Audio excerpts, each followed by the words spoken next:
So కొత్తగా పెళ్లి చేసుకున్నారు కాబట్టి స్కిప్ చేయరనే నమ్మకంతో మా నారా రోహిత్ గారికి మైక్ ఇచ్చేస్తూ ఉన్నాము. So congratulations. సో ఎలా ఉంది పెళ్లి లైఫ్? 1 month అయిందండి. సో అదే. ఓకే. సో మీరు షీ ఈజ్ ద వన్ అని ఎప్పుడు డిసైడ్ అయ్యారు? What is that moment, magical moment? అంటే సినిమాల్లో చూపించినట్టయితే ఉండదండి, బట్ ఆ మ్యాజికల్ మూమెంట్ తగిలింది కాబట్టి పెళ్లి చేసుకున్నాను. ఓకే, అదే షీ ఈజ్ ద వన్ అని ఎలా డిసైడ్ అయ్యారు అంటున్నాను. మాట్లాడి.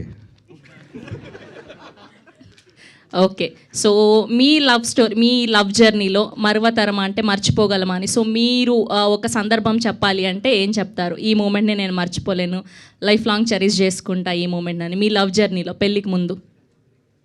అన్నీ అండి. ది బెస్ట్ చెప్పండి ఒకటి. అంటే ఒకదాన్ని బెస్ట్ అని ఇంకోదాన్ని కాదనకూడదు కదా. అబ్బా, భలే లవ్ మ్యారేజ్ చేసుకున్న వాళ్ళందరినీ తీసుకొచ్చారండి. ఒక్క దానికి కూడా దొరకకుండాను వీళ్ళు అసలు మామూలు మనుషులు కాదు.